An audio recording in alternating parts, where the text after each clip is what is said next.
The reason, the only reason, the reason I developed DBT in the first place was because I wanted to help other people have lives worth living, all right? The reason I'm writing about my past is that if I can have a life worth living, take it from me, so can you. Because very few people who've been through what I went through knew how to build a life worth living. So my life has to do with something that says to anyone, if I can do it, you can do it. Todos sabemos que hay pacientes que, o personas, para no llamarlos pacientes, que en determinado momento tienen un malestar muy grande, son invadidos por la angustia, tienen un torbellino emocional, ellos sienten que los arrastra, y en ese momento aparece lo que se llama la ideación suicida, que es que se formula la idea de que el único alivio posible ahí es quitarse la vida. ¿Qué debería hacer la familia o un terapeuta en ese momento cuando la persona está envuelto en ese torbellino? I mean, what can someone say? Well, it's very different what a parent can say and what a therapist can say. A parent really has to say, I love you. And no matter what anyone else has said about you, it may have made you so unhappy, they're wrong about you. So it's very different. I would not say that as a therapist, but a parent would need to say something like that, something soothing, something that could help them feel different about themselves. I'll give you an example of what goes on with kids.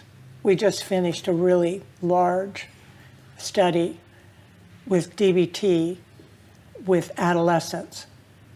And what we found, which was unbelievable from my point of view, was the unbelievable mean things that get said online to children by other children who say things like, you're just so fat, why don't you just go ahead and kill yourself? Or, look at your nose, you should kill yourself. Why don't you think about that? And 25, 35, 55, 100 other things which get said to these children. In those situations, the only real person who can do anything probably is a parent, although a therapist also can be helpful. And we were helpful because we had very good outcomes. But a parent can say, how mean was that? A parent can say, it's not true about you. So parents have a lot of ability to say things that can soothe a child. Therapists don't have as much. Therapists can say things like that, but not as powerful as a parent can say. Going back to what would a therapist say, I don't know. Well, I can tell you what I would say. What I say to anyone who says they want to kill themselves, first of all, I say that's a bad idea. So I start off with that usually. Say there's no evidence whatsoever you're going to be happier dead than you are now. Let's be clear.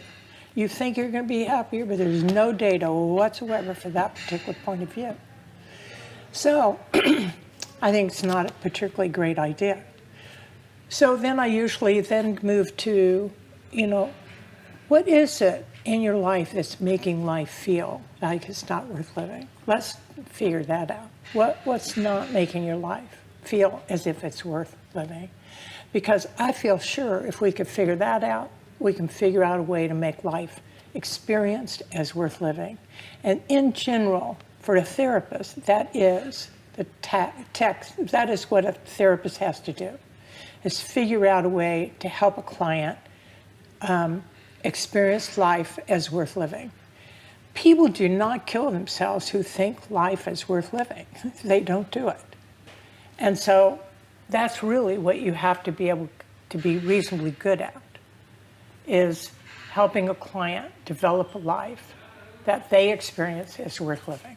And that is completely doable most of the time if you have a therapist who's pretty good at figuring out how to make life worth living. Parents can also do the same thing, but that would be much more difficult probably for a parent to do than for a therapist.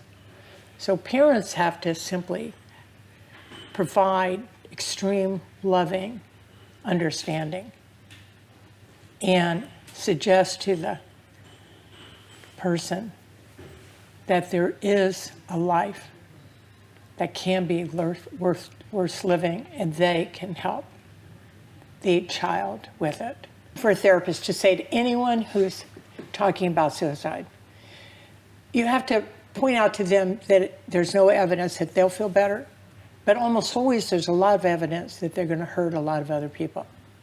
And so then you have to go through, are you really willing to hurt this many people? Because there's no way that you're going to kill yourself that you haven't hurt other people. The average client will immediately say, no one cares about me, no one cares if I'm dead or not. And so you have to be able to, you have to be a salesperson to be a good therapist. And therefore you have to be a good salesperson that is not true. If nothing else, I, your therapist, will be hurt and distressed. And it will really be painful. If nothing else, think of me.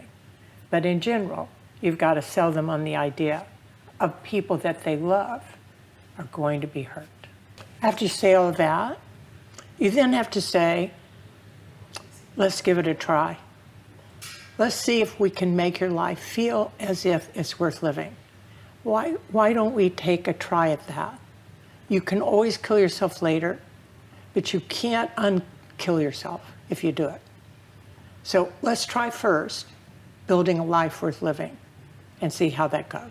Vos decías recién que el terapeuta puede maniobrar diciendo que si eso ocurriera, la muerte ocurriera, a mí sí, diría el terapeuta, me afectaría mucho. Muchas teorías dirían que eso no sería correcto porque sería una suerte de adopción del paciente. Es hacerse cargo, armar un lazo con el paciente. Si eso serviría como ortopédicamente primero hasta que se arme un lazo real, ¿sería esa la idea? There's all kinds of rules that I disagree with. And one of them is exactly this. If I really love my client, what I say to them is, I really love you.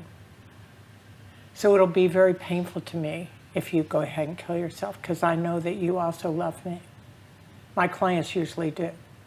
Or I might not say that. I might not say, I know you love me.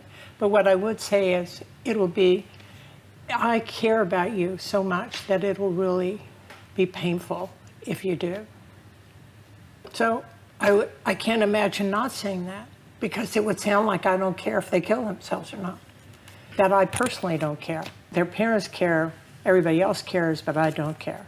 Another way you can say it is, if you kill yourself, I'm really going to miss you. You can say that too.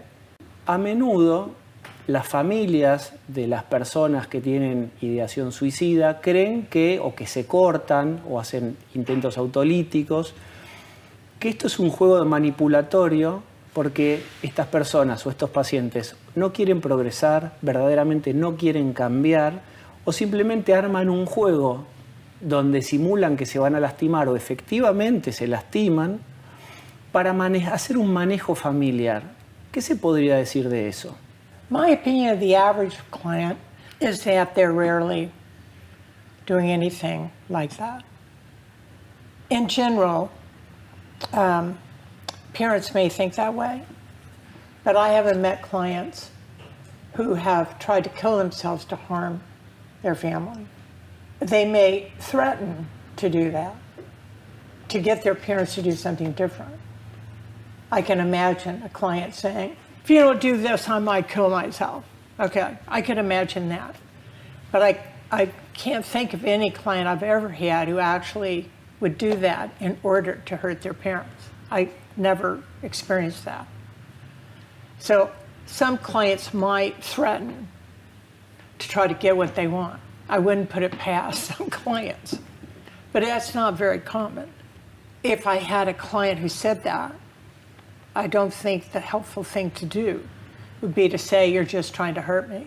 I think the most helpful thing to do would be, let's sit down and talk. It sounds like you're really feeling terrible. Let's see what we can do to make things better. In other words, a kid might say something to threaten a parent, but they don't usually, what they're trying to do is make things better for themselves. But I haven't seen clients do that. But if they did, what you would need to do is respond with love and care. It's really the only way to help, particularly children. I don't think the average child, particularly child, is doing things to punish their family. They have the effect of harming their family. There's no parent who isn't hurt beyond words if they have a child who kills themselves, okay? Not a parent that isn't gonna feel, what did I do? Okay, now there may be some, I'm sure there are some, who might say, they just did this to hurt me. I've never had a parent say that myself, nor have I ever had a client do that. But on the theory that maybe occasionally that happens, then the role of the therapist is to help the client, help the parent see that a child who kills themselves is doing the best they can and might, for whatever reason, and if you haven't treated the client, it may be impossible to actually even understand why they did it. But you can't decide that they did it just to hurt somebody. ¿Cómo se llegó a la idea de mindfulness tomado del budismo zen? ¿Y qué función juega en DBT? You know, it's a really good question. Because I had heard that I've always been a Christian, Catholic. And so, but I'd never heard of most of this stuff. But then I thought that if I really want to teach people, I'm going to have to learn something myself. So then I had to figure out who could teach me what I needed to know in order to help others. So that's when I started looking around at where could I go to get teaching myself so that I could teach others. That was basically what I was trying to do. I had never heard of any of this other stuff. So then I heard about Shasta Abbey, which is in California, in Seattle. So I decided, I called them up and said, can I come down there and get training? Which they said I could. So I was gonna learn all of that. And I went to Shasta Abbey. I couldn't even imagine in my whole lifetime how I could have possibly learned as much as I learned there. They were one of the most amazing places I've ever been to. I could tell you a million stories of how they kept me going. So what you really learn in this whole area is how to accept reality as it is and how to not let yourself cry all the time about getting what you want. I have to have this, I have to have that. Why can't I have this? Why can't I have that? And so I learned a lot about mindfulness. There's a lot more to say about mindfulness. But so I think more than anything else I ever did in my life, it changed me more than anything else I ever had, which was to, first of all, mindfulness is about being loving and caring, to not constantly demand to get what you want, or to be right, or to have the answer. And so you learn all of this, because then you end up having to teach. I had to teach all my clients all this. And so life is a lot easier once you can let go of demanding everything you want. And that's really a large part of what I got. Mindfulness can have just this enormous impact on anybody. Of how to deal with not always getting what you want, which is largely what it's about. It's about radically accepting what's happening now. And so because both places that I learned mindfulness both taught the same thing, there was no difference in what we got taught. It was that what is, and to always radically accept what is. Okay. It didn't mean that you couldn't try to improve your life and things like that, but it did mean that you didn't throw tantrums about not getting what you wanted. And so I learned that, and I learned how to teach it. And I've been a Zen, I became a Zen master How that happened, I really don't know. My teacher one day just said, "You're now a Zen master." And I said, "You cannot do that. What are you talking about? I'm not that good." He said, "Yes, you are. You're now a Zen master." I'm writing my memoir, and my memoir has all my past. Yes. And the reason I developed DBT in the first place was because I wanted to help other people have lives worth living, all right? The reason I'm writing about my past is that if I can have a life worth living, take it from me, so can you. Because very few people who've been through what I went through knew how to build a life worth living. So my life has to do with something that says to anyone, if I can do it, you can do it. And I want to tell people that. If I could do it, you could do it. When I was a teenager, I started having headaches all the time. So they sent me to doctors, and I got worse instead of better, because they gave me all kinds of medicine, is my theory. I could be wrong. Whatever it was, they then said they should send me to a hospital. So they did. Not that I wanted to go, but I got sent there. Once I got to the hospital, I couldn't get out of the hospital because they wouldn't let me out of the hospital.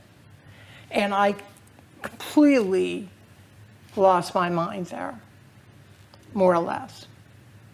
That's when I had so many concussions. It wasn't even funny. My brother told me, he said, "You were like a football player. You've had so many concussions in your head." And I had all the concussions because I couldn't control my own behavior. So I would stand up and go head first on the floor. I'm going to tell anyone who hears this that that's a stupid thing to do, because you pay for it the rest of your life, which I have. But it did not destroy me, only because I continued to build a life. And so I was there. I was finally, I wasn't kicked out. I got out without anybody knowing that I got out. In other words, and then I talked my parents in to letting me out. What happened next was I went to live with my brother. When I went to live with my brother, I also ended up in another hospital, and no one could get me out of there. My brother couldn't get me out. The psychiatrist could not get me out. There was no one who would let me out of there, because they all said, anyone as smart as I was, this is exactly what they said. It's hard to believe, but it's true. They said, anyone as smart as you, who has as many problems as you, must really be severely disordered. Therefore, we're not going to let you out. So they wouldn't let me out. So I spent my time while I was there taking care of older people who were also locked up. They were locked up, and I was helping them. And I had these old women sitting next to me, which I will never forget. One of the old women got up and started crying, saying she was waiting for her father to come get her. So I got up to try to help her, at which point the nurses started screaming at her, "Your father's not coming to get you. He's 20 feet underground." This is how mean people were. Not to me, because the nurses rather liked me. But I spent most of my time there trying to help these older women. The problem was no one could get me out. So finally my brother, the food was so terrible, you can't believe how bad the food was. Really, you can't. I also tried to help people who wouldn't eat their own food, but they wouldn't let me help her because they said she was doing it on purpose. So we never had food that you could really eat because you didn't know what it was. So my brother decides to bring me hamburgers. So he would come in each week with hamburgers. So I told my brother, I said, "Well, you can't give me hamburgers if you're not going to give them to everybody else." So he said, okay, he'd give hamburgers to everybody. So my poor brother came and brought hamburgers every week to all of us. But they still couldn't get me out of there. The physician who was the head person couldn't get the higher ups to let me out because they said they couldn't let someone like me out. So finally, my brother said, we're going to court. And that's what happened. The only way I got out was to go. And my brother, we took me to court, and my brother told them that he would do everything to take care of me, that nobody had to worry about it, that I was in good shape. And my brother said all this stuff. And that's how I got out. So once I got out, I stayed out. I knew going to hospitals was not a good idea for me. And after that, I lived alone for a long time, but I was determined that I was going to not only build a life for myself. I wasn't really that worried about building a life for myself. I was worried about building lives for others because I'd been around so many people who were in so much trouble with so many mental disorders that I made up my mind that what I was going to do with my own life was I was going to get out of hell, and then I was going to get other people out of hell. And what happened then was I somehow managed to get a job. How I did that is not clear to me. And I spent the rest of my life, up until now, for the most part, trying to develop strategies to help other people. And I plan on doing that until I die myself. That's really the goal of my life, is to help others. Because I ended up with a very happy life because of my daughter. Once I found my daughter, she then came to live with me. So this is not a biological daughter. It is a woman that I met who loved me and I loved her. And she and her husband live with me. And I've managed to keep a very happy life with them. So what I have to say to all the people who feel that they don't have lives worth living is that you have to stick to the effort. But also, more than likely, you have to find something that you want to help someone with, something that you want to make. I mean, you could be, you could help dogs. I mean, it doesn't have to be another person. But you do have to have some reason to stay alive if you want to stay alive. And you have to figure out a way that will make your life worth living. And that's what I did. And that's why I'm here. That's why I'm talking to you. I knew this would come up. I don't know, though, whether my story is so good. Does it fit? Yes. Geraldine? My daughter could tell you. How'd you end up coming to live with me? What made you do it? You can't say anything right now. Si ella quisiera.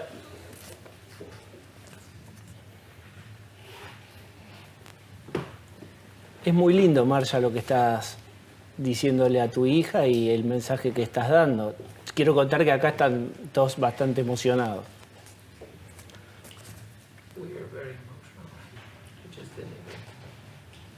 You see how loving she is. Other people wouldn't be so loving. En una escena imaginaria, la Marsha de hoy, la Marsha actual, la Marsha que ayudó a miles de personas en todo el mundo con sus padecimientos, si pudiera hablarle a aquella Marsha de tal vez 17 o 18 años que la pasaba tan mal, ¿qué le diría la Marsha de hoy a aquella Marsha tan jovencita? I'd say, shake up, dear. You know, it would be very hard to know what I would say because it would depend on what had happened to her. So, for example, Geraldine, when I had what happened to me, I ended up with her in my life, but that's because my next door neighbors, she was sent to stay with my next door neighbors, but they said they didn't have enough room for her. So they said, well, how about if we send her to our next door neighbor, Marsha Linehan? So they sent her over to me. Had I had a person who had no one to stay with, I'm not sure what I would have said. I would have said, we have to find someone to be helpful for you, or to live with you, or someone for you to live with, or some way for you to have a life. Because I wouldn't send them back to a hospital. I could have, I guess, said, let's talk and see if you could stay with your brother. But even I knew that was probably not a good idea, because my brother was married and had children, and I don't think it would have been a good idea for them. It would have been good for me, but not for them. So it probably wouldn't have worked well. I'm not sure about that, but at the time I certainly thought that. So in general, I would get them into therapy. If I had a person that came out and they were by themselves, I would say, we need to get you a good therapist and see if we can help you build a life worth living. I got a life worth living because my next door neighbor sent her to me. And her father and her mother allowed her to stay with me. So I, right now, would probably say, we have to come up with a strategy for you to be in an environment where people care about you. Because I don't really see an easy way long term if no one cares about you. I went for quite a long time by myself before I met her. But I wouldn't be here if I hadn't met her. And I think living alone would not have worked very long. I got a very good job, and I was scared all the time, and all the people there were very kind to me. But if you don't have anyone kind to you, it is very hard to keep going. That doesn't mean that you should stop going. It means that you've got to do everything you can to find people who will care about you. And probably I wouldn't tell them to do that, I would help them do it. But ultimately I would say that's what's needed.